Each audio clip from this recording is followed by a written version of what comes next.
कि आपके लिए भी एमपी साहब बड़ी चुनौती होगी। बड़ी बड़ी बातें करके आए थे और जनता ने आपको वोट दिया था, बड़े लंबे समय तक इंतजार किया, लेकिन अगर इससे भी सरकार नहीं मानेगी तो हम 70 लाख लोग हैं, 70 लाख इस लाइन से लोग प्रभावित हैं। हम 70 लोग अपने स्वाभिमान के लिए, अपने गांव और घर के क्षेत्र के विकास के लिए सड़कों पर उतर के इनसे 4-4 हाथ करेंगे। हम इस देश के जिंदा कौम के लोग हैं और जिंदा कौम के लोग 5 साल इंतजार नहीं करता है। हम आए हैं भले आज, लेकिन यही लोग हैं जो रेल मंत्रालय में बैठे लोग हैं, रेल मंत्री जी हैं। सरकार के नजर में और कुछ जो दलाल मीडिया है उनके नजर में जो ये शौचालय बन रहा है, इसी को विकास बोला जा रहा है। जगह में नहीं लग रहा है। ये वो रेलवे है जो कल जब बरकी खड़ाव की घटना हो रही थी, ये रेलवे वहां मांगा जा रहा है जहां 12 हो रहा था। ये रेलवे वहां मांग रहे हैं लोग जहां सेनारी जैसा नरसंहार है, जहां बाथे जैसा नरसंहार है। नक्सलिज्म के आग में जब जल रहा था तब रेल मंत्री जी ने घोषणा किया था जाकर के और वादा किया था, लेकिन आज उतने खून बहने के बाद भी, हजारों खून बह गए, नक्सलियों की इतनी ताकत आगे बढ़ी, लोग घुटना टेक गए प्रशासन के लोग, लेकिन फिर भी 19 साल में आज भी रेलवे का काम चालू नहीं हो सका। आज भी बजट आया है और बजट के बाद भी ढाक के 3 बात वही माहौल है। आप कैसे ले जाएंगे आंदोलन को आगे? नहीं ना, हम लोग कोई भीख नहीं मांगने आए हैं। हम इस देश के जिंदा कौम के लोग हैं और जिंदा कौम के लोग 5 साल इंतजार नहीं करता है। हम आए हैं भले आज, लेकिन यही लोग हैं जो रेल मंत्रालय में बैठे लोग हैं, रेल मंत्री जी हैं। जब 2016 में जब सत्याग्रह करते करते आए थे, 118 किलोमीटर का पदयात्रा करते आया था, 118 किलो में सत्य के लिए आग्रह किया, निवेदन किया था, डेलीगेशन दिया था। जब नहीं माने तो लगभग 1200 ट्रेनों को बाधित करने का काम किया था। दिल्ली से बंगाल की खाड़ी, दिल्ली से डिब्रूगढ़, दिल्ली से आसाम तक एक भी ट्रेन नहीं निकली थी, यहाँ तक कि बॉम्बे भी सारा प्रभावित था। आंदोलन ही रहेगा या वोट की चोट भी की जाएगी? वोट की चोट तो होगी। जो ये चमान्य 4 सांसद जो पुलाव खा रहे हैं पार्लियामेंट में बैठ करके, जो मजा कर रहे हैं, हम उनके लिए मैं आज खास करके मैं कहना हूं कि आपके लिए भी एमपी साहब बड़ी चुनौती होगी। बड़ी बड़ी बातें करके आए थे और जनता ने आपको वोट दिया था, बड़े लंबे समय तक इंतजार किया। यहाँ तो 2-2 बार 3-3 बार चुनाव जीत के आने वाले हैं। रामकृपाल जी 2 बार, दूसरी बार यहाँ से पाटलिपुत्रा से चुनाव जीते हैं। महाबली सिंह जी अभी पार्लियामेंट के वहां मेंबर है, 3 बार से औरंगाबाद के सांसद हैं, लगातार सुशील सिंह हैं। तो आज जनता हिसाब किताब ले रही है। ये अगर काम कर लेते, अगर ये लोकसभा में खड़ा होकर के आंखें उठाकर बात कर लेते, आंखें मिला करके बात कर लेते, तो आज हमें यहाँ इस तरह से संघर्ष नहीं करना पड़ता, लड़ाई नहीं लड़ना पड़ता। बहुत सारे पॉलिटिकल लोग हैं आपके साथ, समाज सेवी भी हैं, पूरी जगह जगह से लोग आए हुए हैं, समर्थन कर रहे हैं। किस तरह से इसको विस्तार देंगे, क्या योजना है? नहीं, हम लोग तो बिल्कुल चरणबद्ध तरीके से इसको लड़ेंगे।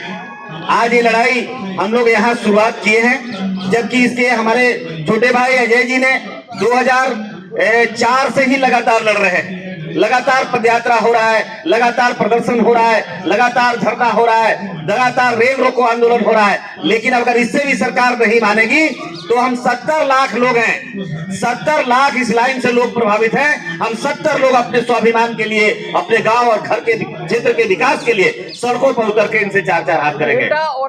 औरंगाबाद रेलवे लाइन संघर्ष समिति क्या संदेश देना चाहेगी जो आसपास के जो लोग हैं जो उससे प्रभावित हो रहे हैं? मैं यही संदेश, इस आंदोलन के माध्यम से हम लोग ये संदेश दे रहे हैं कि आज हमें जो लोकतंत्र में, डेमोक्रेसी में संविधान ने जो अधिकार दिया है, हम वो काम कर रहे हैं। हम आवाज लगा रहे हैं, हम मीडिया के माध्यम से बता रहे हैं, अखबार के माध्यम से बता रहे हैं, सोशल मीडिया के माध्यम से बता रहे हैं, प्रदर्शन के माध्यम से बता रहे हैं, इंटेलिजेंसी से बता रहे हैं, तमाम पुलिस के जो सूत्र हैं उनके माध्यम से बता रहे हैं कि आप जागिए, आप गरीबों की आवाज सुनिए, आप मजदूरों की आवाज सुनिए, आप किसानों की आवाज सुनिए। आप एक तरफ से कह रहे हैं कि इस देश में हम मोनो की तोहफा देना चाहते हैं, आप इस देश में मेट्रो की तोहफा देने जा रहे हैं, आप इस देश में बुलेट की तोहफा देने जा रहे हैं, वंदे भारत की तोहफा दे रहे हैं। शर्म करो प्रधानमंत्री जी, जिस देश के आज इतने बड़े नक्सली बेकार कमजोर क्षेत्र में आप एक साधारण रेल नहीं दे रहे हैं, तो आप कहते हैं कि भारत की आत्मा गांव में बसती है। क्या ये जो आप लेके बुलेट ट्रेन जा रहे हैं, आप अहमदाबाद से दिल्ली आप चालू कर रहे हैं, दिल्ली से अहमदाबाद चालू कर रहे हैं, तो क्या उसमें साधारण गरीब का बेटा उसमें यात्रा करेगा? क्या साधारण गरीब के बेटा को रेल नसीब होने वाला है? हम आज भी कह रहे हैं कि जो हम रेल मांग रहे हैं, जिसमें खाकपति और करोड़पति दोनों बैठ सकता है, लेकिन आप जो रेलवे चलाने की सपना रखे हो, उसमें गरीब का बेटा उसमें सफर नहीं करने वाला है। राजेंद्र जी, मेरा एक सवाल है, आप लोग एडवोकेट भी लेके चल रहे हैं, साथ में 2004 से आप लोग संघर्ष कर रहे हो और 2023 आ गया, इतने डिले क्यों हो रहा है इस मामले को लेकर? अब मैं देखिए, इसका जवाब तो मैं नहीं दे सकता। हम अगर सरकार में होते, हम सत्ता में होते, मुझसे पूछते तो हम आंख नहीं मिलाते। हम आज भी आंखें नहीं चुरा रहे हैं।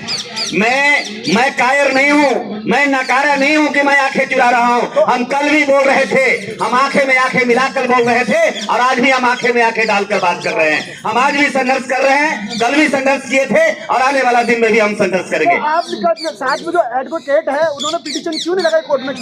हमारे एडवोकेट साहब जो काम करना है कर रहे हैं, लेकिन कोर्ट की हालात आपसे छुपी है क्या? क्या कोर्ट की आज फ्रीडम है क्या? आपकी मीडिया का फ्रीडम है क्या? आप मुझे बताइए, अगर 1 महीना सरकार के खिलाफ 1 महीना यहाँ पर आप यूट्यूब पर और अपने चैनल पर दिखा दीजिएगा, आपको 31वां दिन चैनल आपको बंद कर दिया जाएगा। आपको छपा है क्या कि न्यायपालिका की स्थिति में भारत के 4 खंभा है जिसपे डेमोक्रेट खड़ा, लोकतंत्र खड़ा है, वो चारों खंभे को इस प्रधानमंत्री जी ने ध्वस्त कर देने का काम किया है। फिर भी हम आशावादी लोग हैं, आज भी हम बाबा साहब अम्बेडकर के संविधान में विश्वास करते हैं। लड़ेंगे, हम हटेंगे नहीं, लड़ेंगे, जब तक जिएंगे तब तक लड़ेंगे। बहुत बहुत शुक्रिया सर। बोलिए सर, अगला कदम क्या होगा आपका? अगला कदम होगा इस आंदोलन के बाद।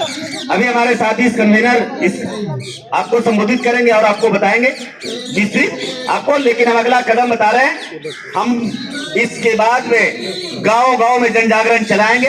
यहाँ तो हम सांकेतिक रूप से आए थे, ये आंदोलन हमारी झांकी है और आगे की लड़ाई अभी बाकी है। साहब को पता लगा लीजिए, ये रेल लाइन एक तारीख थी जो 7.5 घंटा बंद था, 7.5 घंटा 4,500 पुलिस मंगाने के बाद भी हिम्मत न हुई कि 25,000 लोगों को खाली कर दे। लेकिन 25,000 के बदले हम आने वाले दिन में 1 लाख लोग सड़कों पर आकर इनके साथ चाहते हैं, क्योंकि ये भाषा क्या जानते हैं आपको भी अच्छी तरह से पता है। हमारे वक्ता ने भी जो कहा कि आपको 4 दिवस तक पद संभालने थे, वही वाली बात है।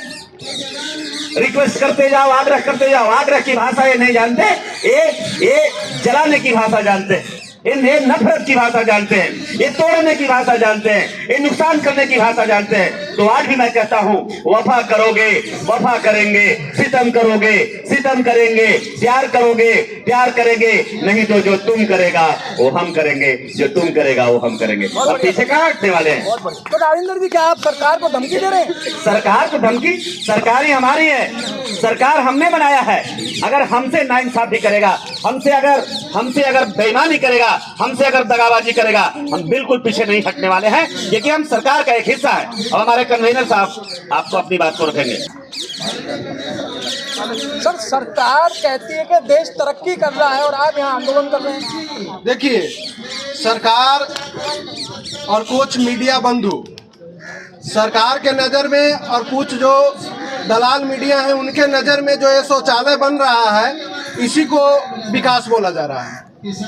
ये जो शौचालय हर घर में बन रहा है, इसी को लोग विकास बोल रहा है कि 70 साल में लोग शौचालय नहीं करता था, आज हम आए तो शौचालय कर रहा है, तो इसी को विकास मान रहा है। अगर विकास की बात है तो आप ये बताइए कि 1980 में चंद्रदेव प्रसाद वर्मा जी द्वारा ये उठाया गया था मुद्दा। 2004 में उस समय एनडीए के सरकार में नीतीश कुमार जी रेल मंत्री थे, उनके द्वारा शिलान्यास किया गया। 2007 में माननीय लालू प्रसाद जी द्वारा शिलान्यास किया गया। फिर भी क्यों है ठंडा बस्ता में? विकास कहाँ है? विकास इनके कहने से गुजरात और अहमदाबाद में और दिल्ली में नहीं है ना। अभी भी 90% जो जनता है वो गांव में किस हालत में बेहाल है, ये आप जाके आपसे ज्यादा कौन जानता है? सर, सबका साथ सबका विकास हो रहा है देश में। कुछ नहीं विकास हो रहा है, ये फालतू की बातें हो रही है। विकास किसका विकास हो रहा है? आज नौजवान रोड पे है, आज छात्र रोड पे है। कहाँ गया 2 करोड़ की नौकरी की बात? आज LIC बिक गया, जहाज बिक गया। क्या है आपके देश में बच रहा है? आप 2014 से पहले देख लीजिए ना कि महंगाई कहाँ थी। 2014 से पहले 20 रुपए वाला आटा आज 35 रुपए का हो गया।